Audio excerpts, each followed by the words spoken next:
Mooi kijk hier zo, Chipper. Zo zie ik het dobas. Mooi kijk jullie skap, hè? Yes, bas.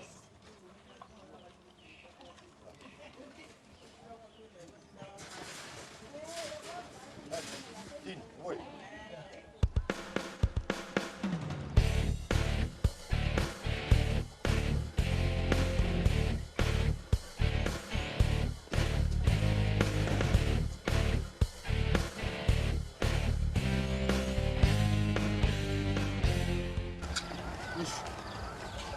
Sakarata samsava le. Inyenfu inzwana. Inzwana. Yabika la kam. Ombela kubhanyana xikani. Ngiyamkela zin'wana nkarhi. Yo we. A sungula mungovuya mlukulu. Uma mlukulu mi suke kwa. Muku mafamba kasi mi tlhame vuya la.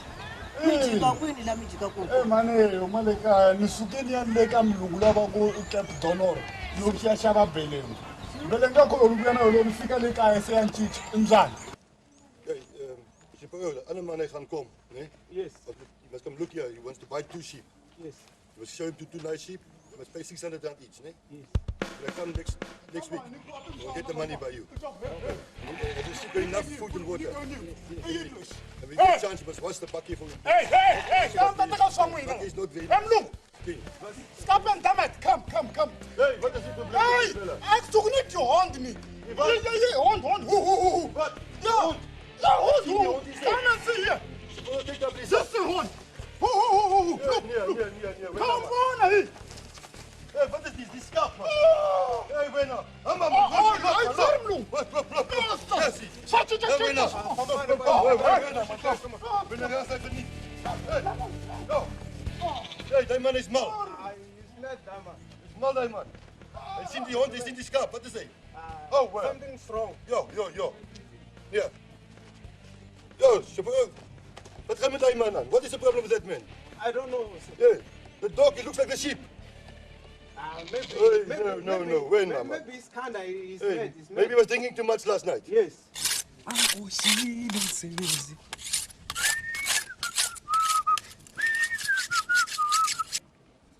Chipper, you must take the sheep down, eh? Yes. Take it out and go to the veld. Okay. Okay. Okay, boss. Okay, thank you very much. Thanks, Chipper. I'll come back next week. And the men come with the money. You get money to give me next week, okay? Okay, boss. Okay, Chipper. Mooi loop. Thank you.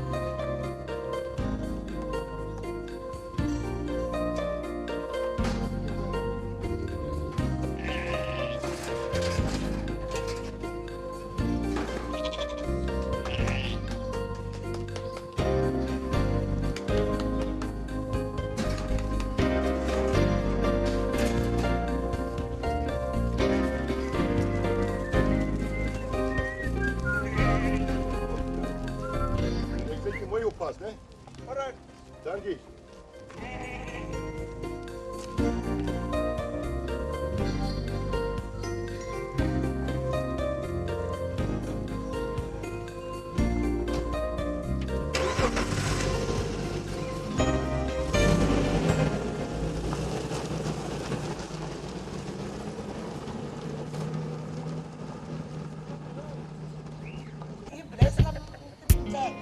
Pendai.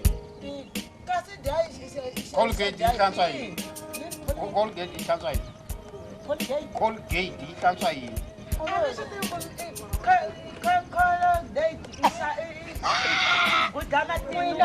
Nani nga hava matino ni ta ku dla ile Colgate na.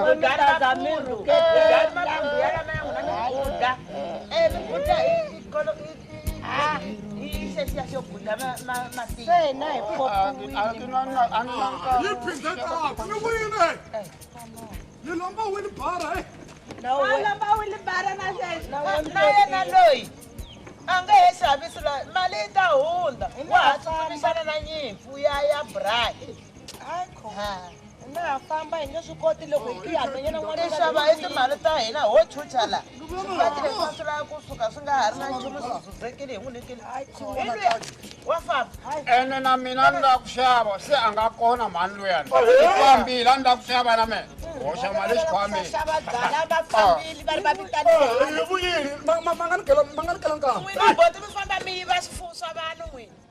Va mi lo yiva nyimpfu liya. Yimani mi hlamusela xitori. Mi yivile. Leswi ni kambe yi twelengu. Mahema. Ande loko ni fika lahaya ne a ni tibyeri ni ku mulungu loyi lero a lata n'wi a leta n'wi endla mixo mina loko ni ku n'wi khoma ni n'wini N'wina loko mi ni ku yanta ku dlaya yimani ntsena. ya vanhu liya a mi lo twa loko va ku maphorisa hi lava mi tsutsuma mi rhwala nyimpfu liya vanhu mi tlherisela ndzhaku a mi lo yiva mani. Mani ni vuyela ni vula ku bela ku lo tlhela bela fa mulungu loyi loko ni vona n'wi khoma hi lama a ku na swin'wana hundla Mi ta yi vona vhele hi ta fika kwala. ya ku dyeni ka nyama se swa mutshama swa yini teka project Se hoxa project njhani? hi mina Hoxa njhani? Hoxa njhani le? Ku hundzuke njhani nyimpi?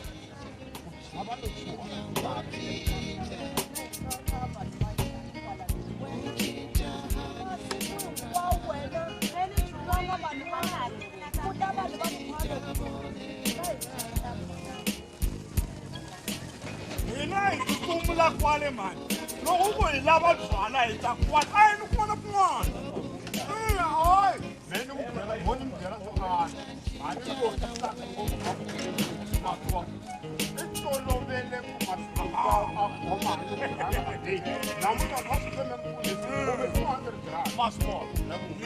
tsheme na bibele ta yi tlhandlekela kwala yikulu ni kani swisiwana byala swi ta rivala vusiwana bya swona twile ata twile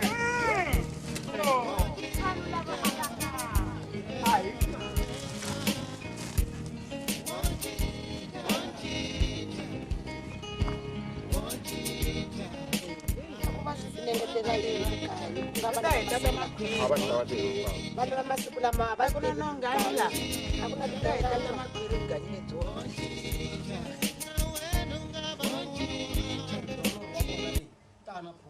a va fika va n'wi donora kwale he Chachamela. lava khale vatswari wa njhani va sweswi vatswari ya njhani N'wina mina milawu ya n'wina yi nge koti leyi milawu leyiwa. lori u lava thawuzanyana na lava se ya kona lene ei mani yimeleni madoda le ka hi la ku ya dya chacha hi tshika leswo famba hi nyikiwa tindzwana hi famba hi nyikiwa nani khome xi vona kacho se xi hundzukile ala xa famba cha xa famba cha Ayoyo. xa famba cha Ayoyo. Ayoyo.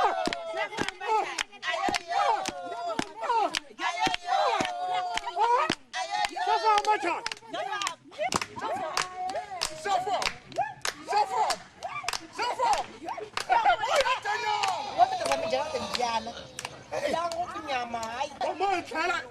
hi nga tlha hi cinca kambe hundzuka ntswana mani a na timhaka ta majaha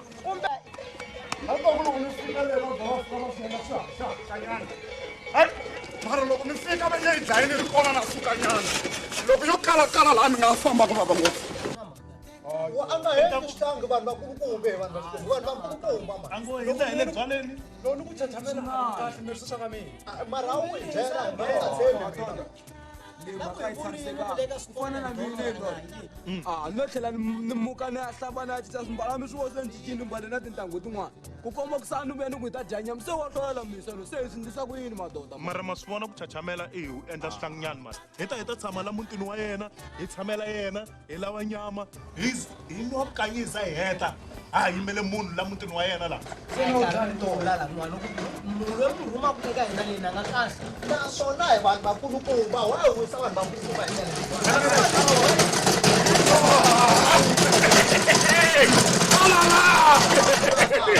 swi vuyile chachi na dyama fehlefehle alala Chachamela vheta i pfula nyimpfu kwalano hi lava ku yi vona hi ri kwala yingisela hi xidya kwana hi leyi hi lava ku vona nyimpfu hi ri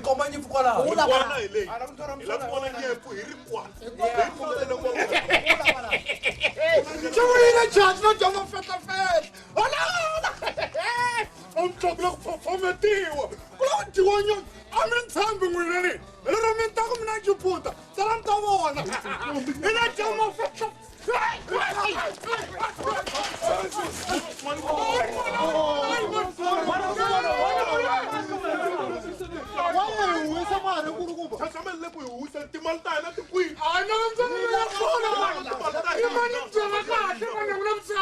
sana ya